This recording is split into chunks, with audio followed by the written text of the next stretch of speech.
Hello बच्चों, आज हम पढ़ेंगे सेवेंथ प्रॉपर्टी कोएगुलेशन और प्रेसिपिटेशन। ये कोलोइडल सॉल्यूशन की लास्ट प्रॉपर्टी है। कोएगुलेशन या प्रेसिपिटेशन का मतलब होता है कि जो कोलोइडल रेंज पार्टिकल हैं ये नज़दीक आएं और मिलकर कोलीज कर जाएं, और जब हैवी हो जाएंगे तो ये बॉटम पर सेटल कर जाएंगे। बेसिकली कोलोइडल पार्टिकल्स के ऊपर चार्ज होता है और इस चार्ज की वजह से ही ये एक दूसरे से सेपरेटेड रहते हैं, and that repulsion between the like charges make them separate. So in this process we will basically study कि how we can neutralise their charges. ये हमारे लायोफोबिक सोल के लिए हम पहले स्टडी कर रहे हैं। They do not love the medium. Lyo means liquid, phobic means which do not love, यानी विच हेट्स। तो यहां पर सिर्फ हमें इनके चार्ज को न्यूट्रलाइज करना है। The medium will not hold it and दस देयर पार्टिकल्स सेटल्स डाउन। तो बच्चों, पहला तरीका जो हमने इलेक्ट्रोफोरेसिस प्रॉपर्टी में भी स्टडी किया था, इस यूट्यूब में दो प्लेटिनियम के इलेक्ट्रोड हैं, ये नेगेटिव, ये positive, and let the colloidal particles are positively charged. So on applying electric field where they will move, तो ये मूव करेंगे towards negative electrode, और जैसे ही ये इस इलेक्ट्रोड के पास जाएंगे, this electrode will deliver electron and they will neutralize and will stick on its surface. तो इस तरीके से पॉजिटिवली चार्ज कोलोइडल पार्टिकल इस नेगेटिव इलेक्ट्रोड पर जाकर अपने चार्ज को खत्म कर देंगे और इलेक्ट्रोड पर डिपॉजिट हो जाएंगे। In the same way, if the colloidal particles were negative, then they would have move towards platinum electrode positive, and by just losing electron to it got stick there.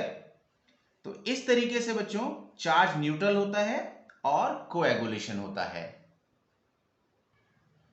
Second way है बच्चों mutual coagulation. Mutual means आपसी। कई ऐसे colloidal solutions होते हैं जिसमें colloidal particle positively charge होता है, जैसे बच्चों Fe2O3.XH2O। जब इसका हम पानी में सॉल्यूशन बनाते हैं तो ये due to adsorption of ferric ion it becomes positively charge. तो ये हमारा पॉजिटिवली चार्ज कोलोइडल पार्टिकल है। AS2S3 जो कि नेगेटिवली चार्ज कोलोइडल सोल है। यहां पर कोलोइडल पार्टिकल्स के ऊपर पॉजिटिव चार्ज आयन चिपके हुए हैं और यहां पर नेगेटिव आयन चिपके हुए हैं। जब इन दोनों को हम इक्विमोलर मिक्सचर में एक साथ मिक्स कर देते हैं, जब इनके अमाउंट सेम होनी चाहिए, their charge is same and amount is same, then they will neutralize their charge. और जब इनका जो चार्ज है वो खत्म हो जाएगा, then they can come close and thus will coagulate. So by mutual coagulation, simply mixing them in equal amount, their charge neutralizes and coagulation takes place. Third method है बच्चों by boiling. Basically अभी हमने discuss किया the colloidal particles are carrying charge due to adsorption of ion on their surface. अगर हम boil करते हैं, boil करने से क्या होगा बच्चों कि जो मीडियम के पार्टिकल्स हैं ये काइनेटिक एनर्जी गेन करेंगे। इवन जो कोलोइडल पार्टिकल्स हैं they will also strike with one another and with the walls of the container, and these ions which are on the surface they will also acquire energy, और इस energy की वजह से some और even most of the ion will get released from the surface।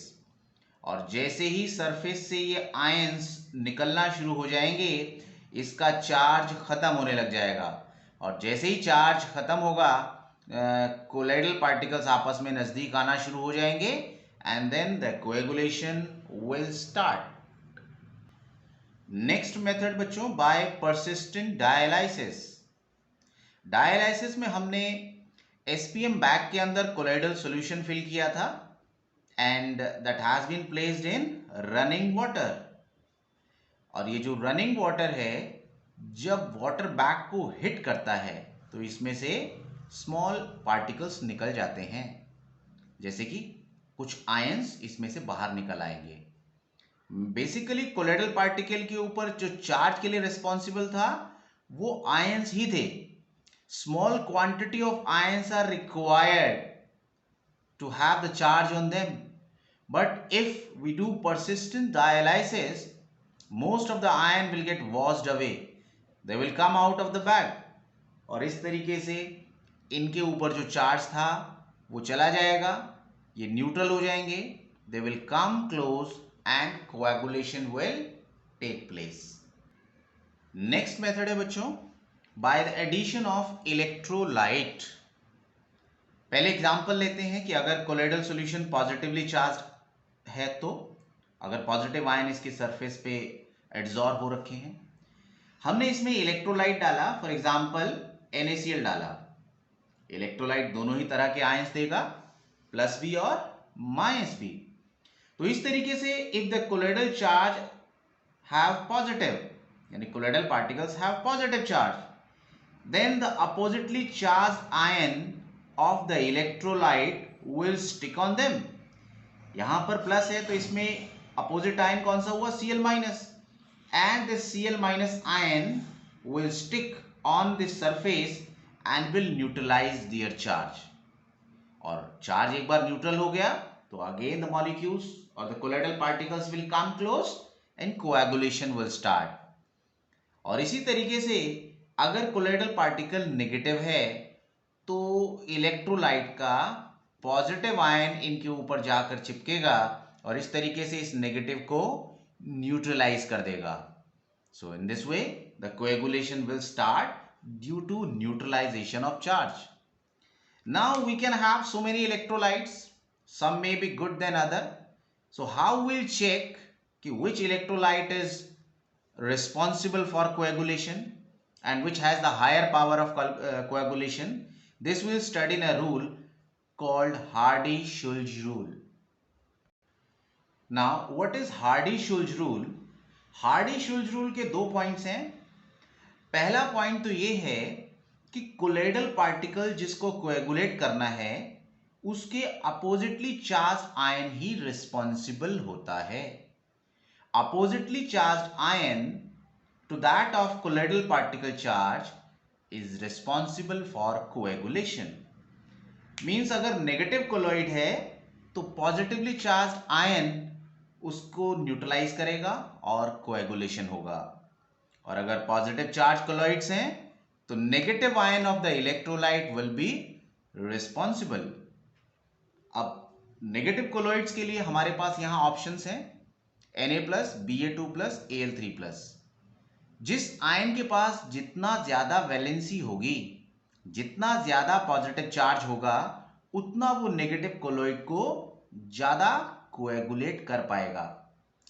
यहां एक ही atom के पास 3 positive है जबकि यहां 2 पॉजिटिव है और सोडियम के पास सिर्फ 1 है। Greater the charge, greater will be the strength of its neutralization, so greater will be their coagulating power. तो नेगेटिव के लिए कोएगुलेटिंग पावर Al3+ की सबसे ज्यादा, then barium, then sodium. And in the same way positive colloids के लिए हम देखेंगे charge on the negative ion of the electrolyte. So this 4- FeCN6 4- will have the greater coagulation power, and phosphate which has 3 negative, that is comparatively lesser. SO4 2- is even less, and the least one is Cl- ion. तो दो points हुए Hardy-Schulze rule के। Opposite ion to that of the colloidal charged particle is responsible for coagulation, and second point is greater the valency of the opposite ion to that of colloidal charged particle, greater will be its coagulation power. Now we will study the strength of the electrolyte and their coagulation power. Their strength is measured in terms of coagulation value और coagulating value. ये electrolyte है जो कि इस colloidal solution को coagulate करेगा। इस electrolyte की हम कितनी कंसंट्रेशन लें इन मिलीमोल्स पर लीटर कि इसको इस कोलोइडल सोल्ट में डालने पर इसका कोएगुलेशन स्टार्ट हो जाए, and that should complete in 2 hours. Minimum number of millimoles per liter of the electrolyte required to coagulate the given colloidal solution in 2 hours. Sometime we take this as a standard gold sol ले लिया है ना. Standard electrolyte, इसको electrolyte की strength को अगर compare करना है तो उस केस में हम क्या करेंगे, ये जो कोलोइडल सॉल्यूशन लेंगे ये एक पर्टिकुलर रेफरेंस, एक स्टैंडर्ड लेंगे. सो द मिनिमम क्वांटिटी में कितना मिलीमोल्स पर लीटर इलेक्ट्रोलाइट का चाहिए कि वो एक गिवन स्टैंडर्ड कोलोइडल सॉल्यूशन को 2 घंटे के अंदर कोएगुलेट कर दे. That minimum number of millimoles will be its coagulation value. अगर किसी की कोएगुलेशन वैल्यू ज्यादा है, इसका मतलब ज्यादा इलेक्ट्रोलाइट चाहिए कोएगुलेशन के लिए. जैसे कि यहां पर सोडियम जो है 1 वैलेंसी का है, इसकी अमाउंट की ज्यादा जरूरत पड़ेगी, जबकि यहां पर Al3+ की जरूरत कम पड़ेगी. So lesser the coagulating value, more will be its coagulation power. Next we will study the coagulation or precipitation for lyophilic sol. अब लायोफिलिक कौन सा है? लायोफिलिक होता है लिक्विड लविंग. यहां पर जो कोलोइडल सॉल्यूशन है that get stand in solution due to 2 reason. Reason number 1, charge. All the colloidal particles are either positively charged or negatively charged. So this charge should be removed for their coagulation.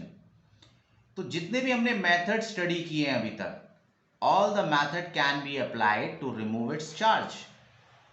But the second is कि even after the removal of charge, they have the affinity for this medium. इनका solvation हो रखा है. They attract medium, they love medium. So their attraction towards the medium ये भी खत्म करना है. जैसे बच्चों हम कई बार किसी ट्यूशन क्लास में इसलिए जाते हैं क्योंकि वहां पर आपको अपना मनचाहा टीचर मिलता है. आप वहां के एनवायरनमेंट से इतना इंस्पायर ना होकर क्या करते हैं, स्टडी से इंस्पायर होते हैं या किसी स्कूल से इंस्पायर होते हैं. अगर आपको वो मीडियम चेंज कर दिया जाए, पता चला वो टीचर अब नहीं है, तो हो सकता है आप अपने प्लेस को चेंज कर लें. इन द सेम वे अभी एक एग्जाम्पल लेते हैं कि यहां पर कोलोइडल सॉल्यूशन जो है वो ऐड किया हुआ है and that has the strong affinity for medium. Let the medium is water. पानी के अंदर ये मॉलिक्यूल्स बहुत बेहतर तरीके से अट्रैक्ट हो रखे हैं. इवन हमने उसके चार्ज को हटा दिया but still they are solvated. अब हमने क्या किया, इसमें इसका मीडियम को थोड़ा सा सब्स्टिट्यूट करने की कोशिश की. हमने इसमें अल्कोहल डाल दिया या एसीटोन डाल दिया. ऐसा मीडियम डाल दिया जिससे कोलोइडल सॉल्यूशन यहां पर अब इससे अट्रैक्ट नहीं होंगे. तो जैसे ही हम ये दूसरा मीडियम डालेंगे, वाटर के मॉलिक्यूल्स कुछ ना कुछ कोलोइडल पार्टिकल्स को छोड़ना शुरू करेंगे. Dehydration process will start and slowly these particles come close and coagulation will take place.